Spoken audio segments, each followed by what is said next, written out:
Assalamualaikum warahmatullahi wabarakatuh.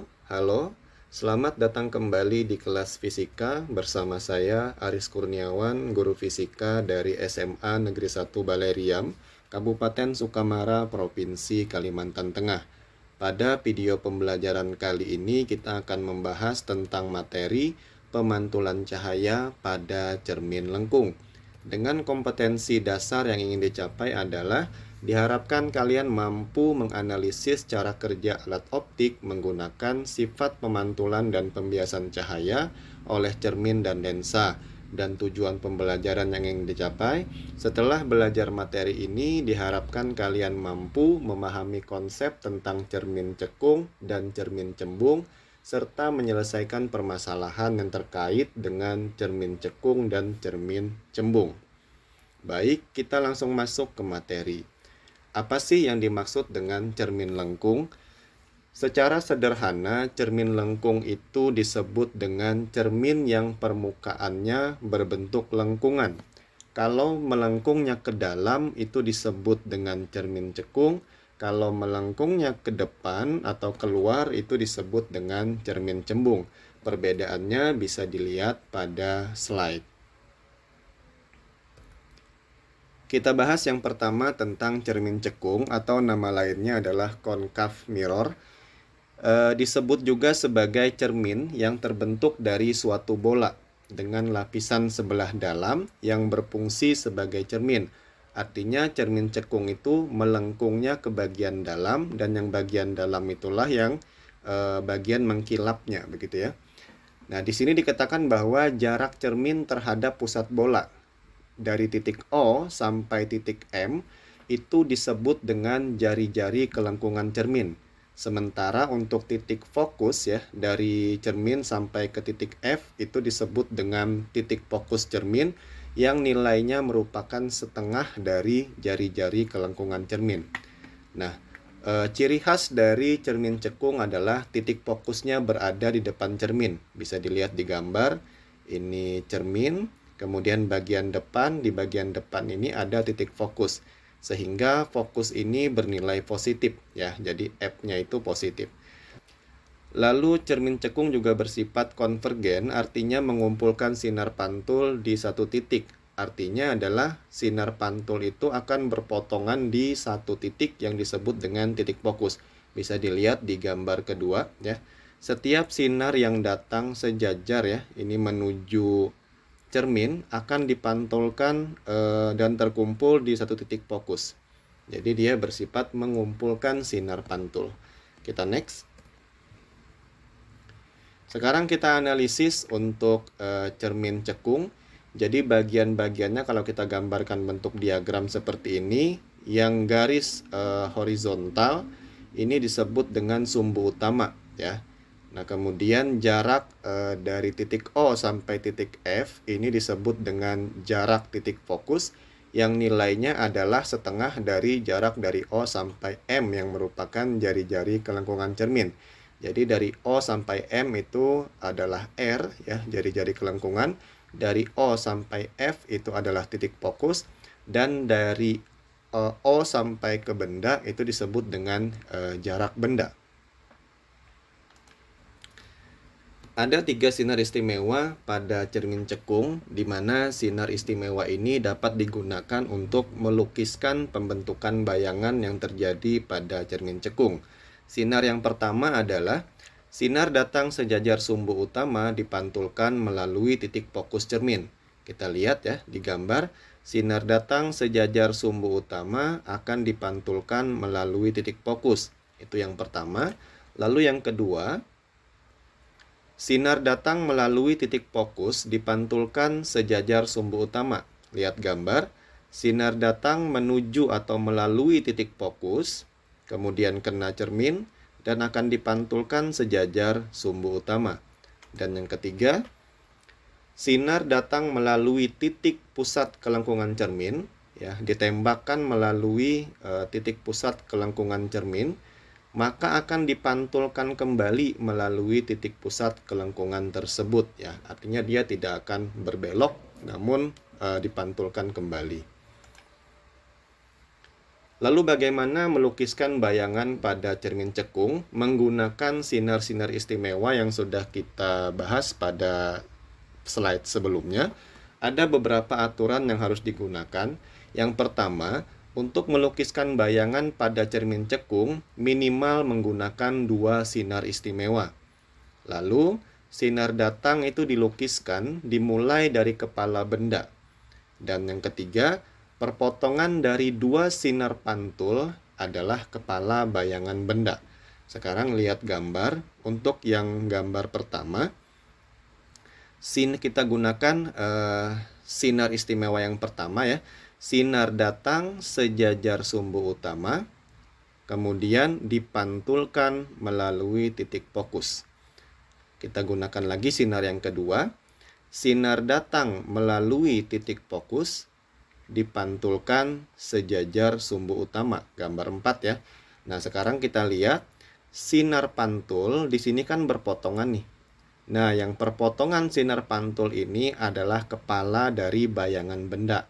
Sehingga kita gambarkan saja panah putus-putus seperti ini yang menandakan inilah yang disebut dengan bayangan benda ya, yang kita lukiskan pada cermin cekung. Lalu bagaimana menentukan sifat bayangan yang terjadi pada cermin cekung? Nah, perhatikan gambar di sini ya. Di sini ada penomoran benda dan bayangan. Kita lihat dari titik O sampai titik F ini kita sebut dengan ruang 1 ya. Lalu dari F sampai M ini kita sebut dengan ruang 2. Dan M lebih besar begitu, ini kita sebut dengan ruang 3. Sementara ruang yang berada di belakang cermin ini kita sebut dengan ruang 4. Ada aturan yang harus dipahami untuk menentukan sifat bayangan pada cermin cekung. Yang pertama adalah setiap bayangan yang terletak di depan cermin pasti bersifat nyata dan terbalik. Yang kedua, setiap bayangan yang terletak di belakang cermin pasti bersifat maya dan tegak. Lalu yang ketiga, nomor ruang benda ditambah dengan nomor ruang bayangan itu bernilai 5. Nah, ini maksudnya apa? Saya jelaskan sebentar. Kalau saya letakkan benda di ruang 3, maka bayangan pasti di ruang 2. Kenapa bisa seperti itu? 3 ditambah 2 sama dengan 5. Kalau saya letakkan benda di ruang 1, maka bayangannya di ruang 4. Begitu seterusnya. Nah, ingat tadi kalau bayangannya terjadi di depan, maka sifatnya nyata dan terbalik. Kalau bayangannya terjadi di belakang cermin, maka sifatnya maya dan tegak. Lalu, aturan yang keempat, jika nomor ruang bayangan lebih besar dari nomor ruang benda, maka sifat bayangan diperbesar. Kemudian yang terakhir, jika nomor ruang bayangan lebih kecil dari nomor ruang benda, maka sifat bayangan diperkecil. Maksudnya apa? Saya jelaskan dulu. Kalau saya meletakkan benda di ruang 3, berarti nomor ruangnya adalah 3 untuk benda. Maka bayangannya di ruang 2. Nah, kita lihat 2 dengan 3 besar mana? Besar yang benda, otomatis bayangannya pasti diperkecil. Nah, kalau bendanya di ruang 2, maka bayangannya di ruang 3. Nah, sekarang besaran bayangannya ketimbang bendanya, maka sifatnya diperbesar. Nah, begitu seterusnya. Jadi, untuk menentukan sifat bayangan pada cermin, sebenarnya kalau kalian paham aturan ini, kalian tidak perlu melukiskan bayangan yang terjadi pada cermin cekung. Sekarang perhatikan contoh. Lihat gambar ya. Lalu pertanyaannya adalah tentukan sifat bayangan dari benda yang diletakkan di depan cermin cekung di samping. Kita lihat bendanya berada di ruang 3. Otomatis bayangannya berada di ruang 2. Bayangan berada di ruang 2 ini di depan cermin. Nah, karena dia di depan cermin, maka sifatnya adalah nyata dan terbalik. Lalu yang kedua, kita lihat nomor ruang bayangan itu 2. nomor ruang benda 3, lebih kecil bayangan ketimbang benda, maka sifatnya adalah diperkecil. Jadi sifat bayangan dari benda tersebut adalah nyata, terbalik, dan diperkecil. Kita next ke slide berikutnya. Nah, sekarang coba kalian telaah dari gambar ini. Benda di ruang 1, kira-kira bayangan di ruang berapa? Lalu tentukan sifat bayangannya apa? Apakah nyata atau maya? Atau apakah tegak atau terbalik? Apakah diperbesar atau diperkecil? Silahkan kalian analisis. Yang kedua, jika saya meletakkan benda tepat di pusat kelengkungan cermin. Nah, kira-kira bisakah kalian melukiskan bayangan yang terjadi? Apakah bayangannya sama besar? Apakah bayangannya tegak atau terbalik? Nah, silahkan kalian melukiskan bayangannya menggunakan sinar-sinar istimewa yang sudah kita bahas pada slide sebelumnya. Sekarang kita bahas tentang cermin cembung, atau nama lainnya adalah convex mirror. Merupakan cermin yang terbentuk dari suatu bola dengan lapisan sebelah luar berfungsi sebagai cermin. Jadi bagian melengkung keluar ini bagian yang mengkilapnya dan berfungsi sebagai cermin. Jarak cermin terhadap titik pusat bola, M, itu sama ya, jari-jari kelengkungan cermin, dan setengahnya dari R atau disebut dengan titik fokus. Nah, sekarang titik fokusnya berada di belakang cermin, maka titik fokus ini bernilai negatif. Dan cermin cembung itu bersifat divergen, artinya adalah cermin cembung ini akan menyebarkan sinar pantul yang seolah-olah berasal dari titik fokus. Kita lihat gambar yang di bawah. Sinar datang sejajar sumbu utama ketika mengenai cermin akan dipantulkan, menyebar, namun dia seolah-olah berasal dari titik fokus. Kurang lebih seperti ini untuk konsep pada cermin cembung. Lalu bagaimana sinar-sinar istimewa pada cermin cembung? Yang pertama, sinar datang sejajar sumbu utama dipantulkan seolah-olah berasal dari titik fokus. Kita lihat gambar, sinar datang sejajar sumbu utama dipantulkan seolah-olah datangnya dari titik fokus. Itu yang pertama. Yang kedua, sinar datang menuju titik fokus lalu dipantulkan sejajar sumbu utama. Dan yang ketiga, sinar datang menuju titik pusat kelengkungan cermin dipantulkan kembali seolah-olah berasal dari titik pusat kelengkungan tersebut. Lalu, bagaimana pembentukan bayangan pada cermin cembung? Nah, di sini saya bikin dua gambar. Yang pertama adalah bendanya diletakkan jauh di depan cermin, dan yang kedua bendanya diletakkan dekat di depan cermin. Namun perlu diingat, di sini ruang 1 berada di belakang cermin ya. Dari O sampai F itu ruang 1, dari F sampai M itu ruang 2, dari M sampai ke tak hingga itu disebut dengan ruang 3, dan yang di depan cermin adalah ruang 4. Begitu seterusnya. Nah, kita lihat gambar pertama, meskipun bendanya jauh di ruang 4, bayangannya tetap berada di ruang 1. Seperti aturan tadi, 4 tambah 1 sama dengan 5. Lalu didekatkan bendanya, tapi dia tetap berada di depan, di ruang 4. Maka bayangannya tetap adanya di ruang 1. Sehingga pada cermin cembung, bayangan yang terbentuk adalah di belakang cermin, berada di ruang 1, dan bersifat maya. Ya, sehingga sifat bayangan pada cermin cembung itu cuma satu saja, maya, tegak, dan diperkecil. Kenapa diperkecil? Di sini dilihat bendanya 4, kemudian bayangannya 1. 4 lebih besar daripada 1, artinya bayangannya diperkecil. Kita next. Sekarang kita bahas persamaan umum cermin lengkung. Ya, dilihat di gambar ya. Jarak dari cermin sampai ke R itu adalah jari-jari. Lalu jarak dari cermin sampai F adalah fokus. Dan jarak dari cermin sampai benda itu kita simbolkan dengan S. Lalu jarak dari cermin sampai bayangan ini kita simbolkan dengan S aksen. Dirumuskan 1 per titik fokus sama dengan 1 per S ditambah 1 per S aksen. Lalu untuk menghitung perbesaran bayangan yang dilambangkan dengan M, kita bisa gunakan rumus M sama dengan mutlak S aksen dibagi S sama dengan H aksen dibagi H. Jadi boleh menggunakan M sama dengan mutlak S aksen per S atau M sama dengan H aksen per H. H ini adalah ketinggian ya.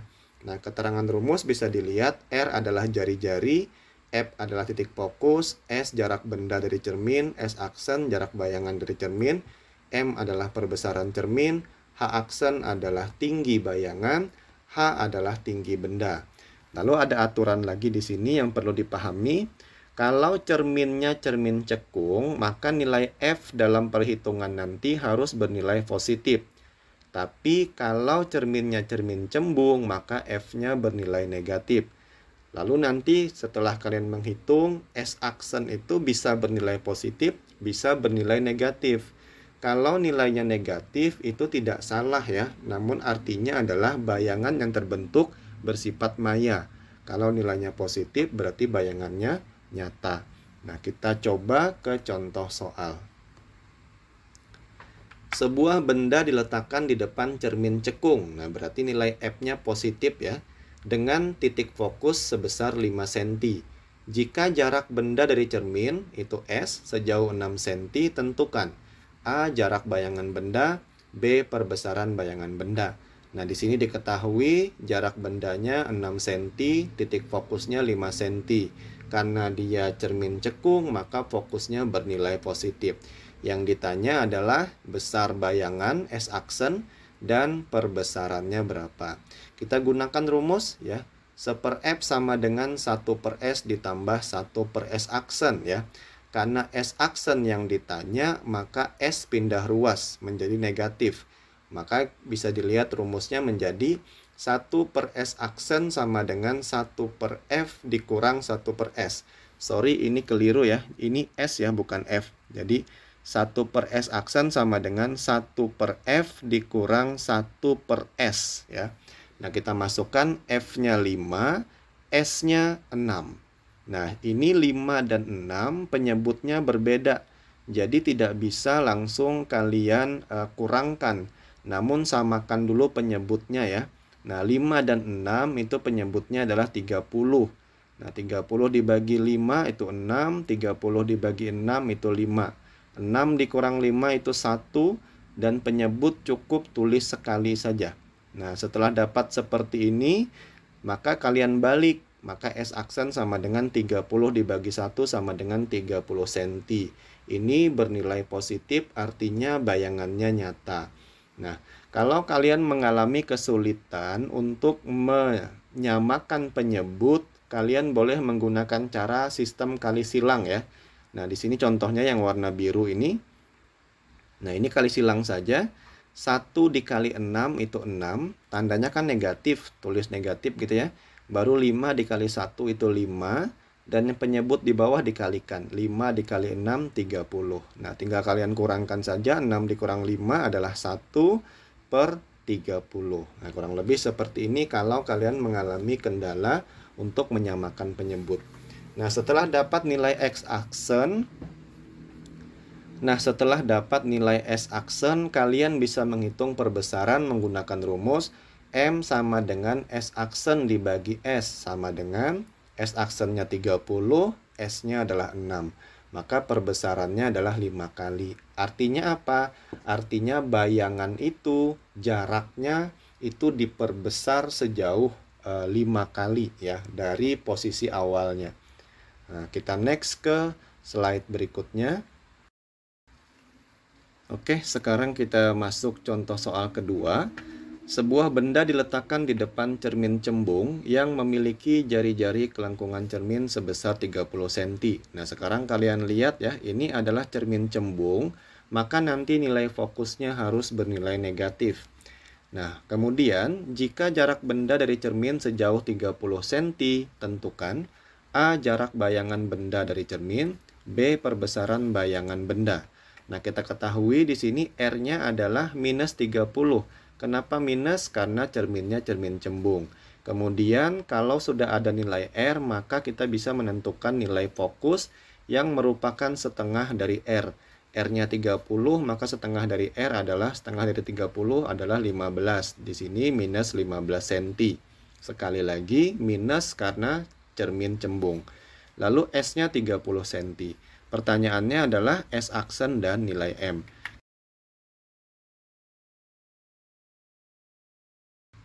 Kita gunakan rumus yang sama, 1/F sama dengan 1/S plus 1/S aksen. Lalu kita pindahkan 1/S-nya menjadi 1/S aksen sama dengan 1/F dikurang 1/S. Kita masukkan nilai yang sudah diketahui, F-nya bernilai minus 15 dan S-nya bernilai 30. Nah, ini 15 dengan 30 kita samakan penyebutnya sama-sama 30 ya. 30 bagi 15 itu 2. Nah, lalu di sini minus 2, minus 1 ya. Utang 2, utang 1. Berarti utangnya nambah, jadinya 3 ya. Nah, ini minus 3, penyebutnya tulis sekali saja 30. Setelah seperti ini kita balik menjadi S aksen sama dengan minus 30/3. Maka didapat bayangannya adalah minus 10 cm. Minus 10 artinya bayangannya adalah maya. Berarti terletak di belakang cermin ya. Karena itu cermin cembung. Lalu bagaimana dengan perbesarannya? Kita gunakan rumus M sama dengan mutlak S aksen per S. Nah, tanda mutlak ini untuk mempositifkan nilai yang negatif ya.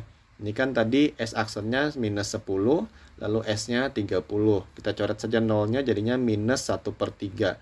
Ini kita mutlakkan, maka yang tanda negatifnya hilang menjadi 1/3 kali. Nah, artinya diperkecil dia. Yang awalnya jaraknya itu 30 cm diperkecil jadi 1/3 dari 30 cm itu. Makanya S aksennya minus 10 cm. Nah, sekarang silahkan kalian mengerjakan dua soal pengayaan ini. Yang pertama tentang cermin cekung dan yang kedua tentang cermin cembung. Nah, kita akan membahas contoh-contoh soal lebih lanjut pada video pembelajaran berikutnya yang grade soalnya lebih tinggi ya dan lebih menantang daripada contoh soal yang sudah diberikan. Nah, sekian pembelajaran fisika pada kali ini. Sampai jumpa lagi di video pembelajaran berikutnya.